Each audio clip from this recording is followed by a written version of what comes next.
and some of the impact there. Does a homeschool parent just say, I'm homeschooling my child, no requirements beyond that? And what if they homeschool them for, 2 or 3 weeks, take the tax credit and dump them into the public school system? And then what are the outcomes for kids that have been in the homeschool system as far as being functional adults? First, excuse me, I want to thank Think Liberty Idaho for capturing that clip and sharing it around. That is extraordinary. That is an extraordinary statement. When I had to watch it a few times because I wanted to make sure that I understood clearly what she was saying and what she was implying.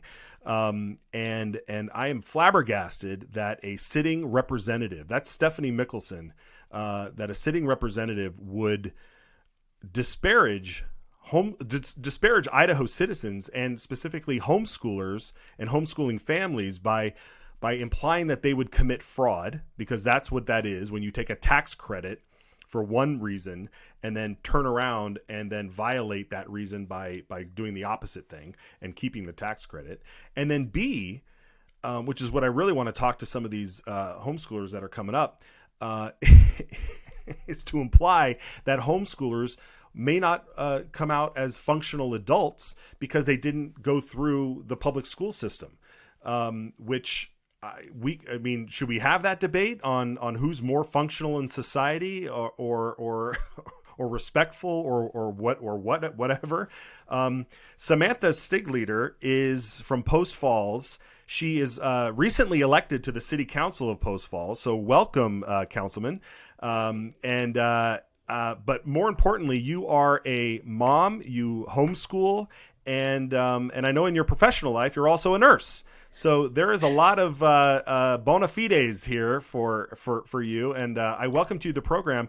First, can I get your reaction on what Stephanie Mickelsen said there? Sure. When I looked at it the first time, my reaction was definitely that of, like, I almost lost my breath, I guess, a little bit. I was chuckling and then just astonished, quite frankly. The first question is just kind of silly. I mean, I guess you could be nervous that homeschoolers are going to commit tax fraud, but seems unreasonable to me. But some people don't eat raw cookie dough because they're afraid of things too. So, you're allowed to live your life however you want.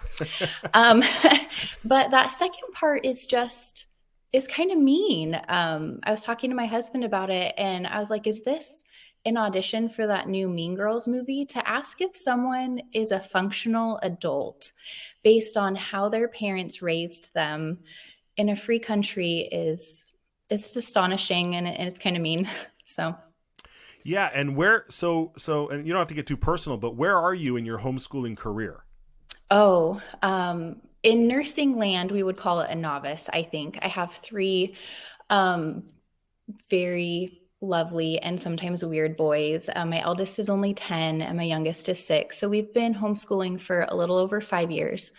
But I've had the distinct pleasure of meeting and getting to know and be mentored by a number of families around here who have taken their kids all the way into adulthood and are grandparents and have done this with 5 or 7 or 10 children. So I'm new to the game too, still. And when in your experience with meeting with other homeschooling families, I'm certain at this point, because homeschooling has just exponentially grown over the years, that you've met parents who were homeschooled as well. Oh, absolutely. How functional are they? Very functional, and some of my favorite people to talk to and get book recommendations from and talk to about what's happening in our local government and religion. And honestly, they're more well-read and more reasonable than many of the general public that I meet in my profession. Yeah. So can you give us a little bit of insight on what, because we live in a community that has a lot of good public schools, has a lot of good private schools. There's a lot of alternative type forms of education as well as homeschooling. When you see your kids or your family interact with your community who uses all sorts of different types of education, and I'm not necessarily asking you to like compare apples to apples and everything, but what is the general sense? What is the general feeling as to, this comparison between the expectation that if you go to public school, that's the gold standard, and anything else is just kind of weird. I mean, I went to public school and it was fine. And there was definitely like a stigma. I remember when I was younger that like homeschoolers were weird, right? Like, and that's, I don't know, maybe it was just the 90s and that's how it was. But at least in North Idaho, homeschooling is normal. Nobody thinks that of homeschoolers here. And you get freedom. You get to choose what is best for your children. And like I said, I'm new to the homeschooling game. I can't speak for the entire community. I think Miss Mickelsen makes a statement about the homeschooling system. And I would just really like to say that's not a thing. There is no homeschooling system. That's the beauty of it. You can homeschool your children for a million reasons. You can homeschool all of your children, each for different reasons, and homeschool them in a different way. And that's really the beauty of it. You can do what's best for your child. And for some people, the public school system is what's best for their family and what's best for their children. And I know personally and love many families and many adults and kids that have committed their careers to being in public school, that have put their children in public school with fantastic outcomes. So it's not to disparage public school either. But when you hear a comment like, are they functional adults? It tells me that you have a bias against how I've chosen to raise my family. And that's not something that I'll ever stand for. Yeah, amen. Very good for you. I mean, that comment it's so loaded with this sort of like animosity. Yes. And a defense of a system that is quite frankly is failing. It literally is failing. I mean, I just heard we had someone on yesterday, Aaron Barnard, who was telling us that even in our local district in Coeur d'Alene, which is where I am, there were 600 fewer students enrolled. That's a huge number. And that just means that there's fewer dollars coming to the school, which means that the schools, rather than tightening up and figuring out different things, they're gonna lower standards, or they're gonna push people through, or they're gonna whatever they can to keep that dollar coming in. As a homeschool parent, when you look at the woes that public schools are going through, it must give you a sense of relief that you don't have to deal with that, and that you do have total control somewhat over what your kids are learning and what they're experiencing. How does you're a member of this community, you're also on the city council, so all these things are still affecting you. You're not necessarily living off the grid, so to speak. No. How does all this affect you?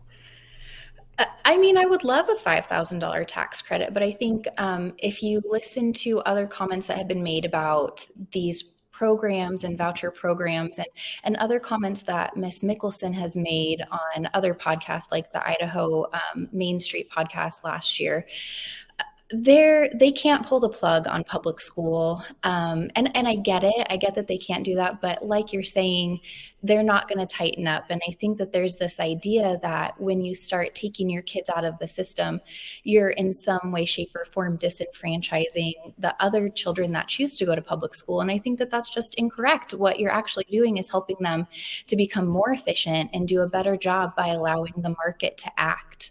I don't pay for my groceries or like new clothes at Target and then also pay Walmart for clothes that I didn't buy so that Walmart can stay open for people that want to shop there, right? Like you have to allow the market to work. And then, sorry, I got a little digressed there, but as far as the tax credit goes, I would love it. But the truth of the matter is a lot of homeschool families just don't want the regulation that comes with those kinds of things. So, and Ms. Mickelsen has commented on that about how there's no regulation in homeschool. And I think her quote was, there's a lot of waste and fraud in homeschooling arenas, which is it's just not true. Idaho already has a program available, so you can enroll in a distance learning program through the state, and they'll help you with curriculum. They'll help you pick curriculum, test your kids, make sure that they're on track, and they'll give you money back, $1,800 per kid, which isn't nothing. But you are responsible to the state for what you teach them. And a lot of homeschoolers could do that, but we've decided not to because we don't want the state at our kitchen tables telling me what I can and can't talk to my kids about. Yeah. All right. Well, Samantha, thank you so much for joining us. What a great perspective. And I really appreciate, I really appreciate having you in my community, so to speak, Yeah. because you're here. And I hope we can have you back on some other topics as well. I would love it. It's always a pleasure. Fantastic. Thank you. All right, Thanks. folks, we'll be right back. We have more to come.